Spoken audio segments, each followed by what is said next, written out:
교육이 갖고 있는 기능 중에 대표적인 것은 성인기를 준비하는 것이 교육의 아주 큰 목적이 되고요.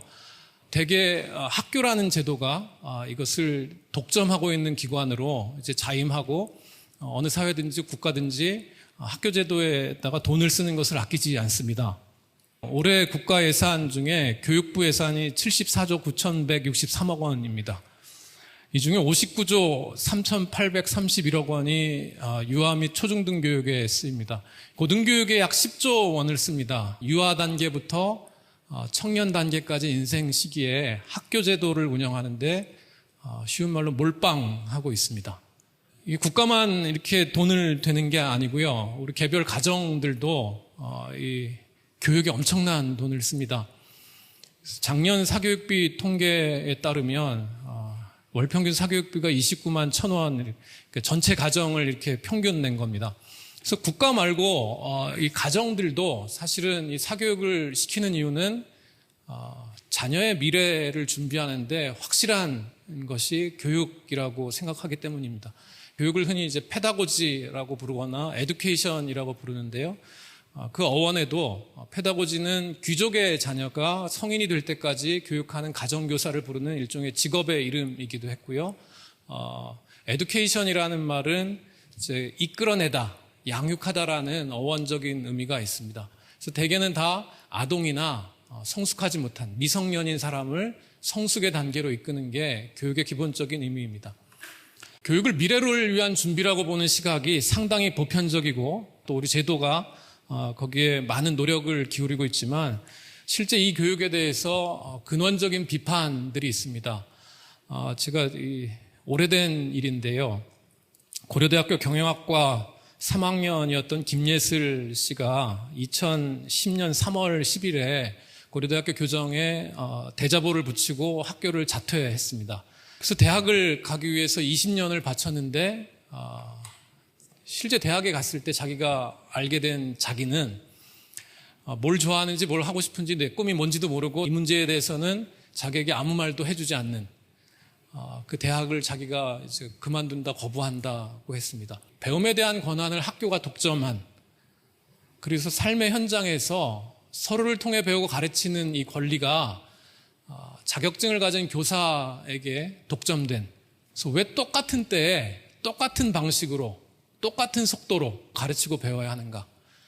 미국에서 1920년대에 성인교육학자로 좀 유명한 분이 이제 에드와르드 린드만이라는 분입니다. 교육이 인생을 준비하기 위한 것이라고 생각하는 순간 학습과정은 악순환의 고리에 빠지고 만다, 이렇게 선언합니다.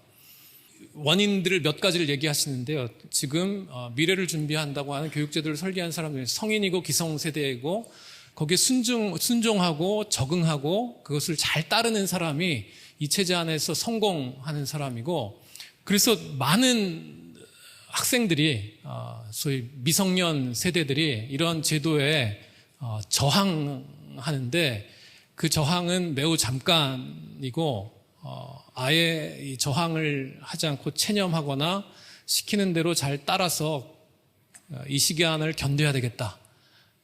이런 방식으로 이제 사는 사람이 대부분이라는 겁니다. 시점의 차이는 있지만 김예슬과 린드만이 했던 문제 제기는 저는 그 취지는 비슷하다고 생각합니다. 린드만이 이 성인교육이라는 말을 발견한 것은 덴마크에 가서였습니다. 덴마크를 오늘날 이 유명한 낙농국가, 또 도덕적으로 매우 수준이 높은 나라로 만든 그룬트비라는 사람이 정해진 지식이 있는 것이 아니라 덴마크 사람들이 이곳에 와서 무엇이 필요한지 토론하고 그 토론을 통해서 자기들이 필요하다고 느낀 지식을 서로 찾고 만들고 공유하는 학교, 이런 학교를 세웠습니다. 17살 6개월만 넘으면 학력 수준에 관계없이 누구나 다 갈 수 있는 학교입니다. 이런 학교를 보고 린드만이 이게 내가 아는 교육과 다른 교육이다 라고 생각하고 미국에 돌아와가지고 소위 안드라고지라는 이 작은 아티클을 씁니다. 4가지를 이야기합니다. 첫 번째가 삶 전체가 학습이고 교육에는 끝이 없다. 또 두 번째는 교육의 내용 측면에서 비직업적인 내용을 추구합니다. 세 번째는 교과목이 아닌 학습자의 상황에서 출발합니다. 그래서 가장 중요한 것은 학습자의 경험입니다. 그래서 린드만이 아주 유명한 선언을 하는데요. 성인 학습자에게 경험은 살아있는 교과서라는 것입니다. 이런 성인 교육과 관련된 유럽이나 북미의 담론이 오랫동안 있었습니다. 우리는 학교 제도 자체가 일본에 의해서 기형적인 형태로 수입됐고 성인들을 위한 교육 제도라는 것은 그다지 이렇게 공적인 제도로 거의 발전을 못하게 됩니다. 우리에게 성인교육이라는 말보다 사실은 동시대에 훨씬 더 익숙한 말은 평생교육이라는 말입니다. 1972년에 유네스코 세계성인교육회의에서 제안한 것이요. 평생교육을 기본적인 이념으로 삼아서 각 국가의 교육 개혁을 할 것을 주문하고 권고합니다. 에드가 포레가 그 결과 보고서를 유네스코에 제출을 하는데요. 그 결과 보고서의 제목이 Learning to be, 그러니까 존재하기 위한 학습이었습니다. 그래서 오늘과 내일의 세계의 교육이라는 것이 그 부제였는데요.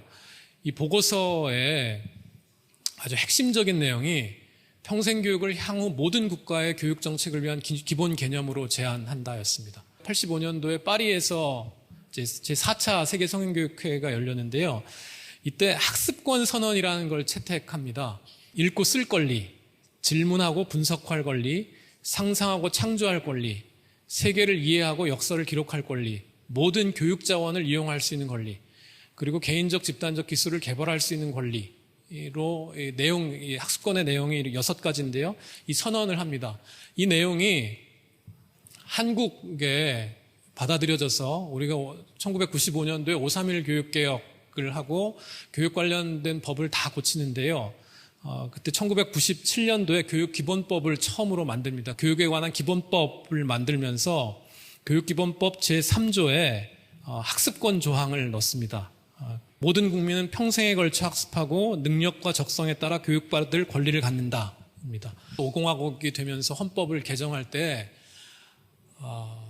평생교육 조항이 헌법에 들어갑니다. 국가는 평생교육을 진흥해야 한다. 이렇게 해서 평생교육과 관련된 게 헌법에 들어가는데 전 세계적으로 헌법에서 평생교육을 이 단어를 갖고 있는 나라가 거의 없습니다. 근데 이 법이 된 뒤에 사회교육법이 제정돼서 82년도에 제정되는데 별 힘을 못 쓰다가 99년도에 5.3.1 교육개혁의 후속 조치로 평생교육이 제정이 됩니다. 그래서 지난 한 20년 동안 한국 사회에서 평생교육이라는 이름으로 크게 한 2가지 정도의 일이 국가 주도적으로 이루어집니다. 하나는 여러 가지 사정으로 학령기 학교 교육을 제대로 받지 못한 성인들에게 학력을 취득할 기회를 제공하는 여러 정책들이 도입됩니다.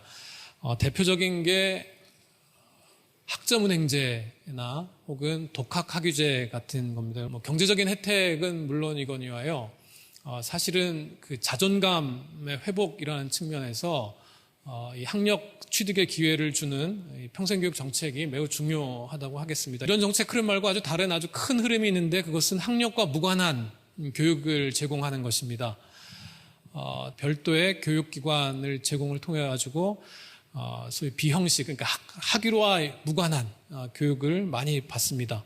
민간의 자발적인 흐름들이 광범위하게 확산되면서 취미 교양이나 이런 여가를 위한 것들 하는데 한국 사람들이 이런 평생학습에 얼마나 참여하냐. 기복은 있지만 전체적으로 참여율은 증가하고 있습니다.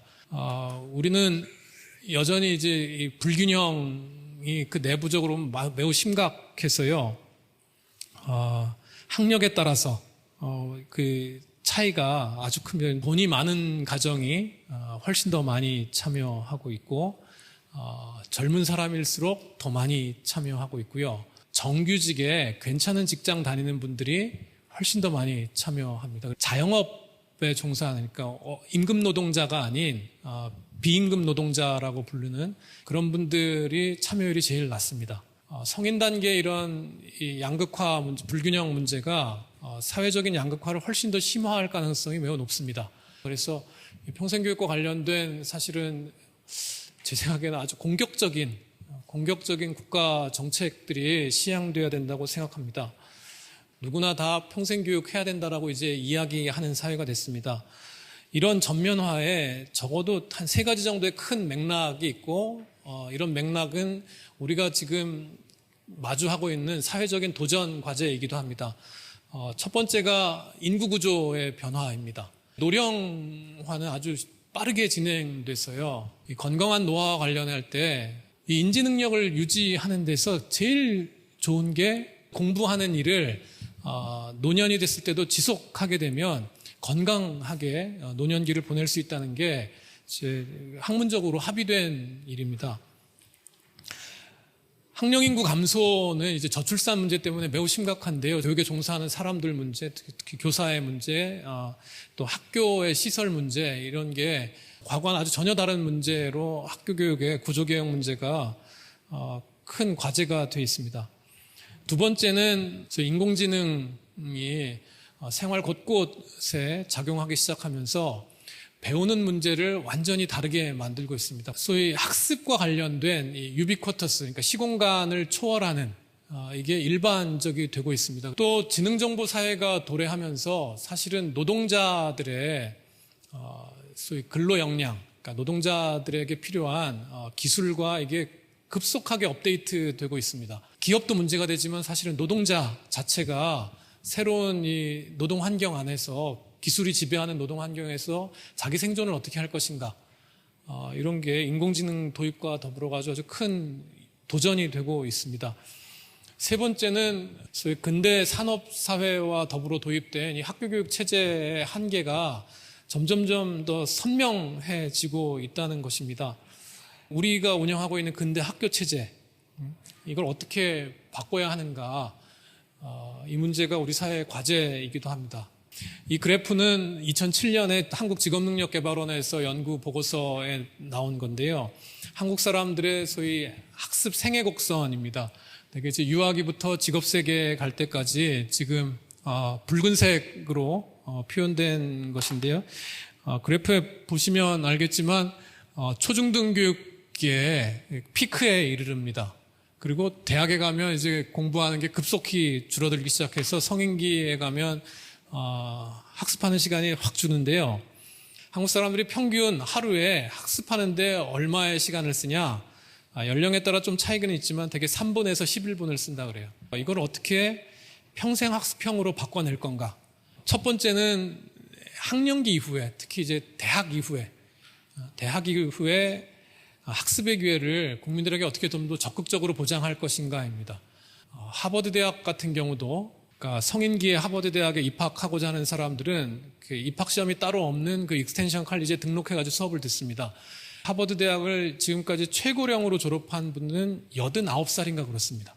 두 번째는 학교 교육 이후 단계의 학습의 결과에 대해서 어떻게 우리 사회가 평가하고 인정해 줄까 하는 것입니다. 그거를 실험적으로 하는 나라들이 있는데요.